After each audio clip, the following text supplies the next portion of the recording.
There's no stream delay. We're live.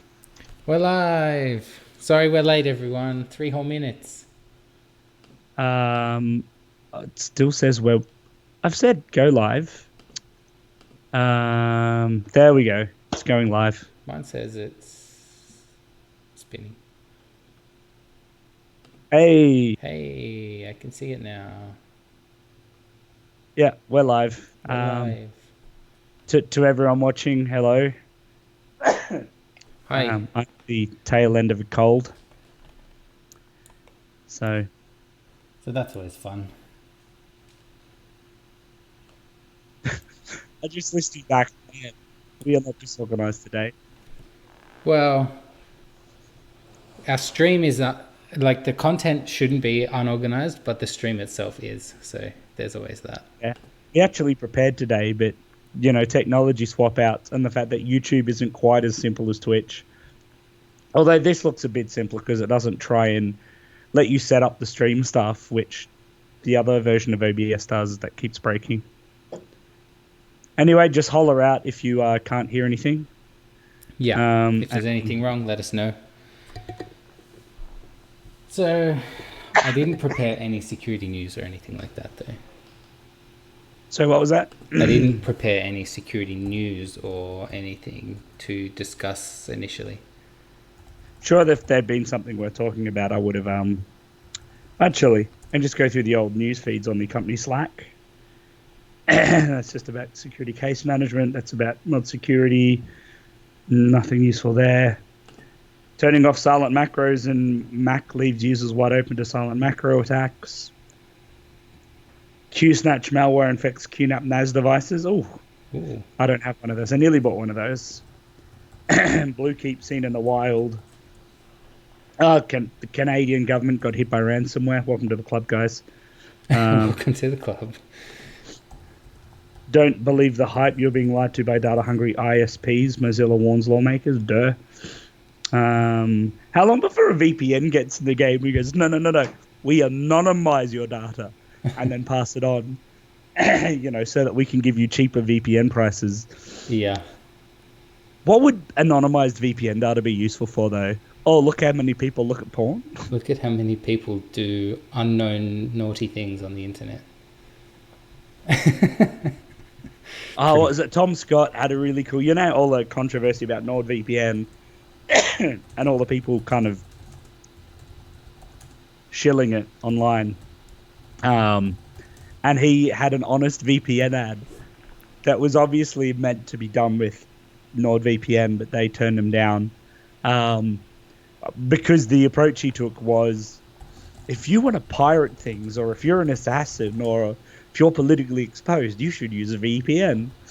But, just talking about how they don't, given HTTPS is everywhere, like the fundamental core of advertising that VPNs use, which is protect your data while you transact online, is sorted through things like PCI, which forces websites to use, or vendors to use HTTPS.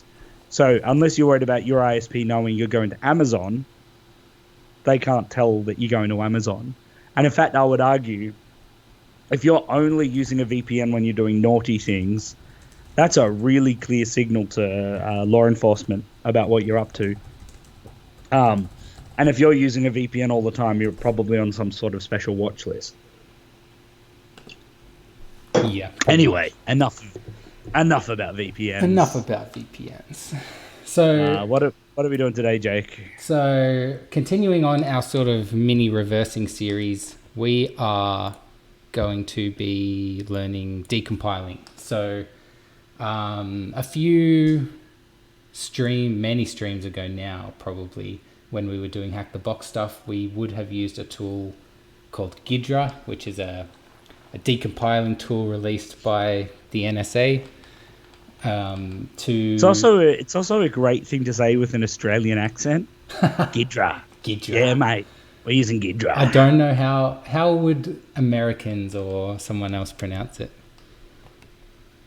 Hey man, let's use Ghidra. No, I can't really do a good Gahydra. Have you used Ghidra before? Man, I can't do a good American. Nah. So what about South African, Jacob? I don't think I Anyway, could do that. continue. continue. So we're finally showing off Parrot OS as well. Out of our Kali and into Parrot, we can go through that another day if there's interest. But it's basically Kali but prettier. See, look at all those colors. Yay. There ain't nothing wrong with vanilla Debian, mate. This is true. So yeah, the tools, just to start off with, we go to gidrasre.org, download it from the official sources, or you can get it from their GitHub. There's a quick install guide. If you don't already have Java, that's basically what the install guide goes through. It's a portable app and you need Java, preferably in an environment variable. So how to do that in Windows, how to do that in Linux and Mac OS, all that kind of stuff. Lucky for us, Parrot comes with Java pre-installed. So if you go and grab the Oracle Java, that sets that stuff up for you, but OpenJDK, which is better licensed, yes, might not. So it all depends. It all depends on what you install and how you configure it, and we're not going to go through all the options. So all you need to do is have some sort of Java binary so that which Java on Linux comes back with something, because that's what Gidra uses. Once you've downloaded it, which I can't remember if this one has or not. Cool, it has. You can just unzip it. Wait for it to unzip. Let's make this a bit bigger. Not that it makes it bigger on people's view, but we'll make it a bit bigger. It's quite big. It's like 300 meg compressed or something. So there's that. Thank you, NSA. Pretty much. It's actually a pretty decent tool for doing decompiling. So I guess... I suppose I was going to say we should probably talk about what reversing is and what it might be used for and what you might use it for. So reversing and decompiling and debugging are sort of three different ways of looking at what an app is doing and potentially changing what the app is going to do. So with debugging, you're doing it during code execution. So while you're running the app, you're telling the app to stop for a while you want to change values of variables. So basically, while all that code is loaded into memory, effectively, I suppose there are limitations to what you can manipulate, but being able to change at least data values for things. Don't know. I've never used a debugger that... Well, I don't know that much about debugging, but assuming that there is a debugger out there that would outright let you change code in memory. Yes. But yeah. So I'm pretty sure R2 can, if you know it well enough. I don't know it well enough yet. So that's why this first stream is going to be decompiling. So, and... chance. Well, reversing as opposed to... So decompiling is like often you'd consider it like language specific. So being able to decompile something back into something mostly readable, whereas the technologies used in reversing tends to just get stuff back to something pretty low level. So it's either C or assembly that you're playing around with. And it's not very nice looking. It's just whatever is going to be running on the CPU, basically. Do you want a big curry?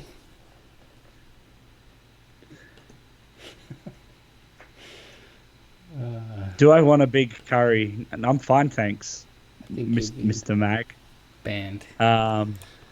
I know who that is. I know who that is.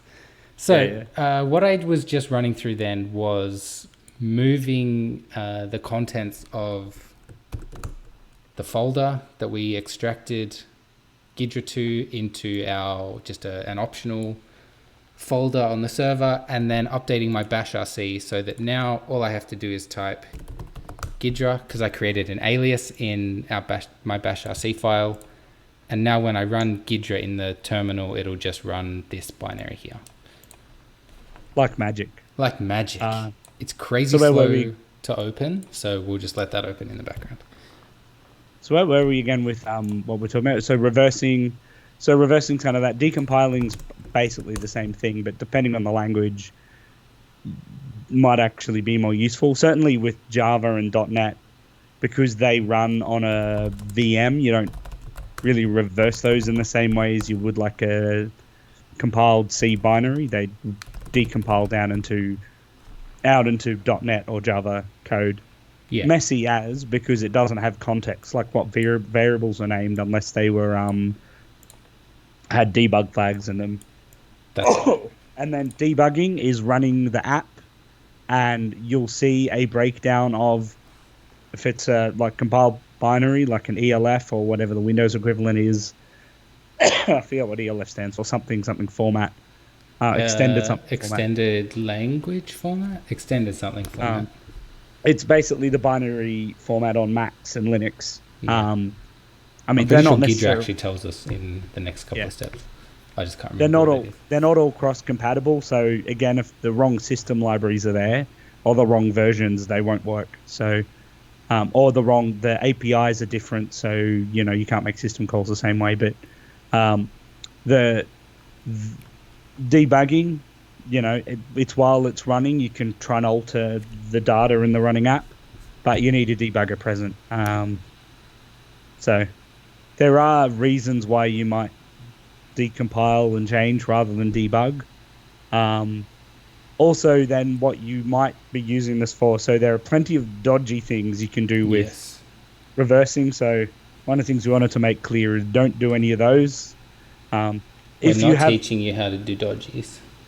If you have ever acquired a game, let's say in the last 10 years, you might have had to apply, a crack or something to it, or it comes pre-cracked. We're not going to go into how you do that. A, because it's not the right thing to do, and B, we probably don't have the skills to go and do that or the patience to figure out how to do it. Not anymore. Not with the advances in copy protection that have been added in recent years. Yes. But the basic logic's the same. Is we're going to run through a little thing where we've got some logic we want to bypass, but we can't. So this could be an app that's looking for a file in a particular place. So security tooling sometimes does this. You might have gotten an app that you're trying to do research on. So you've managed to get a firmware dump from a router or something, and it refuses to run unless a whole bunch of requirements are met. So in theory, this would let you go into whatever's blocking that, find the bits that are checking, say, I have to be running on this chipset or something, and bypass it. Or if you're trying to do malware research and it's doing the same thing, I mean, the one we've been slowly looking at does that. It checks CPU and memory and stuff. And the final thing might be for, like I've done on a phone in the past, bypassing jailbreaks on an Android phone. So exactly that sort of stuff. Yeah. Or bypassing jailbreak detection so that you can run apps on a jailbroken phone that normally run. Which I don't see that as illegal. I see that as bypassing a pointless control. So anyway, let's write a super simple C app and try and change the way that it functions. So we start off with the standard include std. What you've done there, mate, is I didn't press I. Yeah. Lucky I was so early on in the code. This is what I get for looking at the stream chat instead of I've got the screen. I've got the stream chat, so if you focus on that. Okay. So we're just going to start off with a basic function that we're going to call small function. And this is a function that takes no parameters and is purely going to maybe print something out to the console like this was a small function. So for those of you who haven't seen coding, which definitely Michael, I know, probably hasn't seen too much. This is what it look. Well, I mean, this is super simple, but This is what it looks super like. simple code. And so because up here we've said this is an int function, this function is expected to return an int value. So we're Or just an going integer. to... Or an integer, Yeah. in case you don't know what int means. So we are going to tell it to return 0, because 0 is a small number. The spacing doesn't Indeed. matter because we're not in Python, but I'll do it to be pretty. Also mention in C, every function returns a type, Yes. and the whole application itself must return a type back, or Yes. return an int back We're to. going to get to that, but yes, correct. Yeah. So it's gonna. Yeah. So 0 means true, 1 means false in C. So basically, return 0 is a success and a return 1 is a failure. But Yeah. we'll go into that a bit more later. So the second function we're going to call, well, we're going to have in our application is called the large function, and it's just going to print out to the terminal. This is the large function, and instead of returning 0, it might return 1 instead. Yeah. And these are functions of an app that might do all sorts of things. They might go off and do API calls. They might do the jailbreak detection. They might do whatever you're trying to bypass or change or whatever. So jailbreaks on phones might check for the existence of the on Android specifically, might check for the existence of the SU binary, might check if they can write to certain locations that they otherwise wouldn't. Bunch of other stuff. So all you need to do is go in and change the return values on them. Exactly. And so this is what we were talking about earlier. So in C at least, the first function to get called when the app gets run is called the main function, and it also has a return type of int. So at the end of this, we're going to also have to return something. And like you were saying, they're usually like the exit status codes, if you like. You might have heard of that before. Yeah, I think so. In C, unlike other languages that, like Python and even I think Java and a few other. No, Java needs a main. Some languages don't need any main function at all, and others main is a special word. Python, I think it's implicit, because if you go if name equals __ main, which says this is the context your code's running in, it means it's running directly run from that script rather than in an include or something, or an import.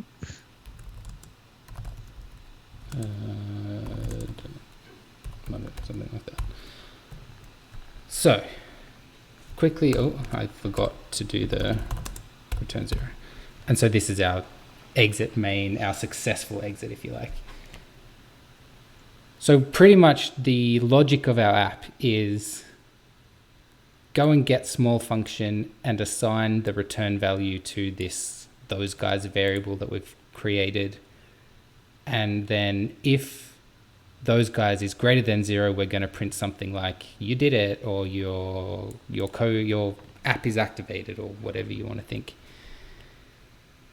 Otherwise, it hasn't been done yet. So something went wrong, or the app didn't get the input that it was expecting.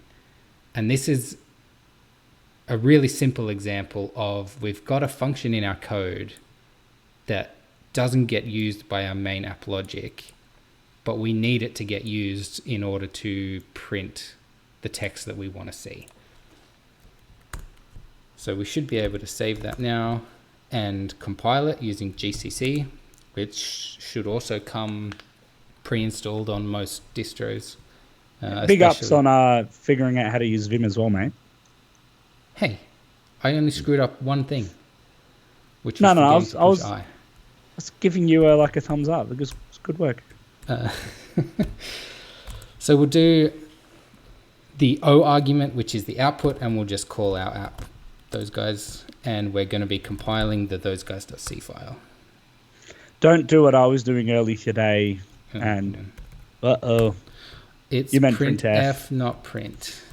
Yeah. I've been doing too much Python. Yeah. Why did that screw up? F. I pressed I already.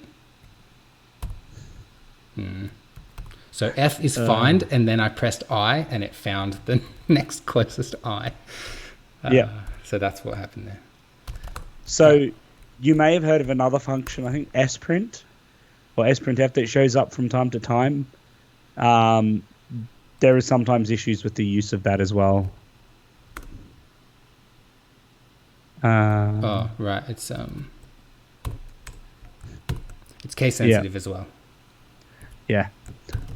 I mean, that's what you get for typing it out from scratch. That's what I get for typing it out. Yeah, that's it. So also, now we compile with no errors. Don't do what I did, which was GCC the file name -o those guys and then the file name again, because it will compile it twice and then it will complain that there's duplicate function names. So that was my rookie move earlier today. That's pretty funny. So now we can see here, if we do an LSLA, we've got our source code file and our compiled binary. We can run file on that and see that it is an 64-bit ELF because I compiled it on 64-bit Linux. You can give GCC flags to compile 32-bit. I can. This is true. I think Apple have just ended 32-bit support for Mac. Oh, there you go. The new beta version of whatever it is they're doing, like the preview version, no more 32-bit. Completely. Bold move. Bold move. That is a bold move. So quickly, before we get into any decompiling stuff, let's just make sure the app does what we think it's going to do. What do you think it's going to do if I execute this app? I think, Jacob, it's going to tell you failed. I think it's going to tell us that we failed. I also think that we need to add some new lines because it doesn't automatically add new lines to the end of our maybe there's a different... output. Are you still using Bash or is that ZSH? It is whatever gets installed by default on Parrot because I haven't set up ZSH. I think ZSH is smart enough that if there's no new line, because I was playing around with this earlier today, it sticks a hash there in a new line. It probably is smart enough, yeah. Yeah, so it knows when it's got an output without it so that it keeps things well formatted. Yeah. Now if we run it with some new line characters, we can see that it prints nicely. And like you said, we haven't done anything yet.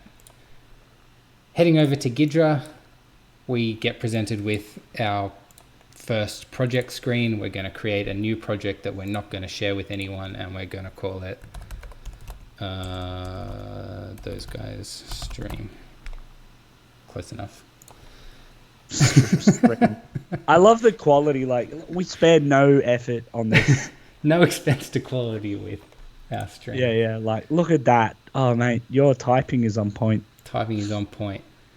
So what we do here is we click the little dragon, and the dragon's actually green. So I drew a red dragon because I thought their logo is red. I don't know. Yeah, it's fine. It can be red or green. You click But the little dragon. You click the little green dragon. It's a dragon or a Boris. This is true. It's like a wood snake eating itself, or a Boris. Once we've opened up our project, we can import a file, which is the binary that we want to mess around with. We want the compiled one, not the source code, because this is what we as the end user would be getting. We won't get the source code, and we'll import that file. It does a few checks to try and figure out what the file is. It's currently very buggy and broken when you let it select the format. So but it's that is executable actually linking format. That's what ELF is. Actually, although ELF is correct. It is correct, but when it does its analysis and decompiling, it breaks a lot of things. So I have, every time I've used this, I've always done raw binary and just selected the right option.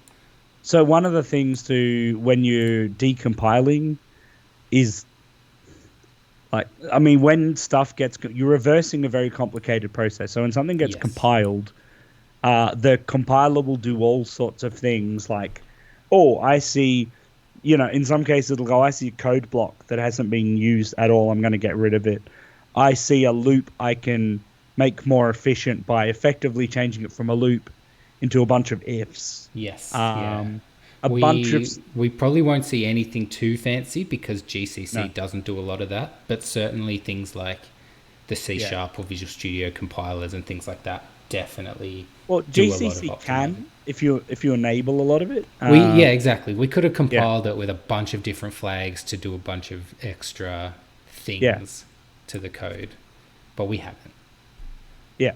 So we know for a fact, because we just compiled it, that it is a 64-bit GCC. So we're going to... So, so I'm guessing if you let this thing be too smart, it will try and decompile it in a way that can't be reliably recompiled. Correct. Yeah, So it will... I can show you the differences. So if we go like this, it will actually decompile it a lot cleaner. So the code that we see is closer to the exact code that we wrote. But when you go to recompile it back into a binary, the binary breaks and it won't actually run anymore. And that's pretty much been my experience every time I've used the pre-existing one. So we're not going to tell it to do any analyzing stuff. And we can see over here in our functions list. So this is a list of all the functions that it's found inside our app. And we can see that it's found large function, it's found our main function, and it's found our small function. And if we click on this main function, oh, maybe I did have to do that analyze stuff. I think I did have to do yeah. the That's analyze literally stuff. just a bunch of CPU instructions. Yeah, fine. Now that we analyze it, wait for it. Here we go. So we can see that we've got a variable calling small function. It checks to see what the variable is. And in this case, we can see that the compiler has decided that a is ivar less than 1 is more efficient than doing is the variable greater than 0 and putting it swapped the else and the if boolean values basically, because it figured out that the else is pretty much never going to get called, so it's extra processing to do a check, fail, and go into the else than it is to just do this check and go straight into here, essentially. Yeah. Put is put string as well, I'm pretty sure. Yes. And then yeah, you've got the assembly. Well, I say assembly. That's pretty low level. So you've got your move compares, jump of less than equal. Then so this LEA is saying call. these relate basically to the lines and the application flow. So it's moving memory addresses around and doing certain things. Well, moving things into registers and comparing all that fun stuff. Yes. And we can see that it has kept our large function around, even though we don't actually use large function. Yeah. What I'm going to do, though, because I know that this doesn't work, is we're going to open this again. And will it prompt me or will it... No. Okay, it doesn't prompt me. So let's just close this. And apologies, coffee. Re-import the file. Go to raw, and we'll get to see the differences here now. We had an x86 64 GCC. Let's call it those guys. I don't know. Well, actually, it's those guys manual or raw is probably better. Those guys raw.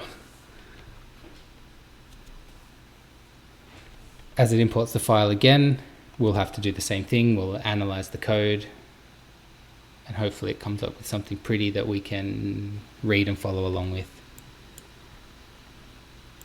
Yes, we know it hasn't been analyzed. We're just going to use the defaults. If you know what you're doing or you're looking for something specific, there's a bunch of different analysis plugins and all sorts of things to add or run to change the way that it finds functions or the way that it pretty prints and all that kind of stuff. So we can see here straight away that it hasn't named any of our functions the names that we gave them in the source code, if you like. Yep. So clicking through these, we can see that's not a function that looks like code we wrote. That's not a function that looks like code we wrote. This one looks like a function that we wrote, which is the small function. And that looks like the... So that is a variable name that Ghidra has given it. Yes, I was going to including say. the memory address for the value of this variable. So we can see that the string value here is over in this main panel, which So is this was in an app, when an app's loaded into RAM, it's given its own kind of spot in memory. Yes. And so it has addresses that will correlate over to when it's loaded in memory, so that it all stays relative, which is how buffer overflows can work between computers, because you're not working on actual memory addresses in memory. You're working off the allocated memory, like the virtual memory addresses given to the app. Exactly. And we see that here as well. So we found our main function, and Ghidra has called it fun for function, and then the address in memory, and we can see the address down this left column. Yeah. So the memory address 1163 is our main function, if you like, and the address 1135 will be our small function. So and then function 10030 is just a function name it gave to printf. Yes. From the standard lib, because all of this stuff is when you compile with headers, I think it incorporates those headers into your code. That's where, when it was prettier, that's what a lot of those extra functions were. Yeah. Was the sort of pre-compiled or the imported functions. Whereas this doesn't do any of that. It just goes through the spaghetti code and pulls out what it can. Yeah, exactly. Yeah. So we can see that our variable now, instead of being equals small function, it equals the memory address 1135. And looking either on the left-hand side or in our functions list, that 1135 is in fact our small function. And looking through our function list as well, we can see that 114C is our large function. So now that we know the memory addresses of our functions, where the function call is, and what we want it to be replaced with, we can make a simple... So if we click on the line of code in our decompiled window, it'll take us to the exact memory address of where that call in memory is made, if you like. So this is the assembler language. So it's doing a call this memory address or this function. And so what we can do from here, hang on, is that the right place? No. This one. Oh, I keep double clicking. Go back here. Just click it once. Good boy. Now that we're here, Ghidra has a nice tool, if you like, called patch instruction. So basically this is saying that there's a gold rating for this processor in terms of modifying and recompiling it, which is fine by us. So now it's figuring out what it needs to change where to allow us to modify this value safely. So we notice here that we can change the actual, assembler command, but it's not a command. I can't think of the word. It's instruction. And the call instruction basically says go do this. Code, I think it's move the execution pointer to this location in memory. Yes. And run whatever's there, and when the return's found, like on the stack, if you know the stack, so the current address E8COFF. So that's this ret gets call. Chucked on the call stack. Yeah, gets chucked on the call stack. We'll go to wherever that function is, run through the function. It'll do a return, and then it'll go and pull that address back off the call stack.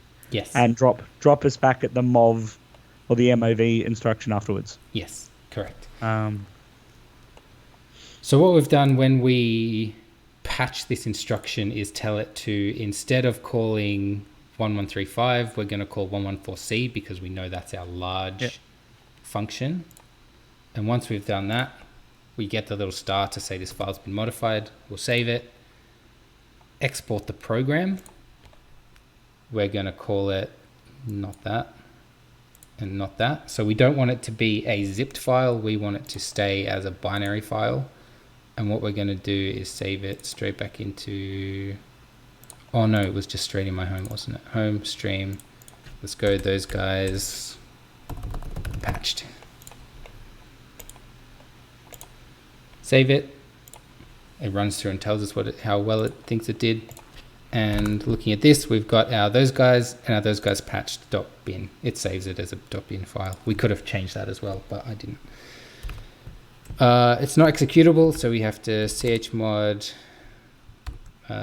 +x those guys patched, and then if we run those guys patched .bin, we should get, this is the large function. We did it. You did it. Sweet. So one of the things with reversing as opposed to decompiling is full-on decompiling, which gives you back C code. You could just go and change that. You could change any number of other things, make it bigger, smaller, make it do different things. Whereas reversing and this style of patching, all the memory addresses and stuff like that have to stay in the right places to keep working. So a change like we made shouldn't really make any difference to the size of the executable. We're going into we're changing a 64-bit int value to another 64-bit int value. So that can just be changed. But if we had to add new logic... Yeah, we weren't introducing any new code. We were simply changing... That gets a lot more complicated because I think you have to start tacking stuff on at the end and then finding a way to jump out into that.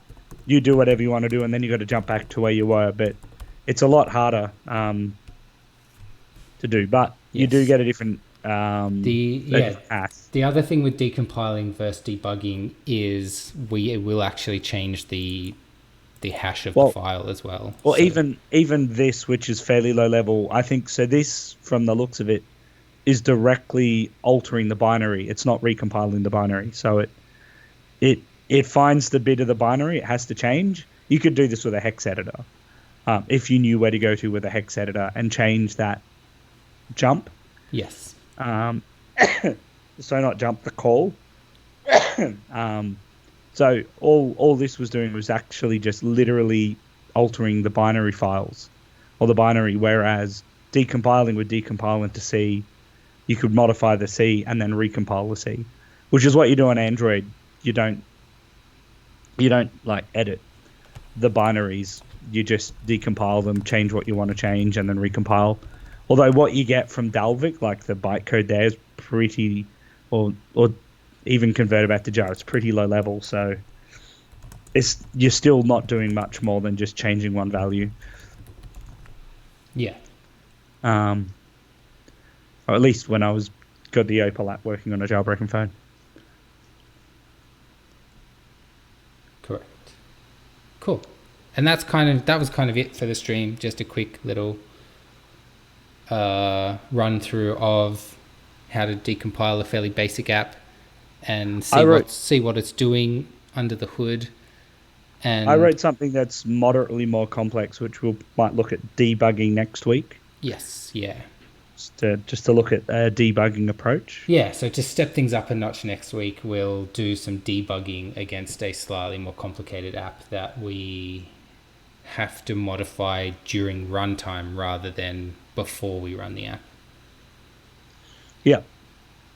Which is something we could also do to this one, and just tell it to call a different function during code execution, but we're going to save that for next week. Sounds like a plan. Sounds like a good plan to me. All right, guys. Alrighty. Thanks for tuning in. Thanks for watching. Hope you learned something. And we will see you next week. See you next week, guys.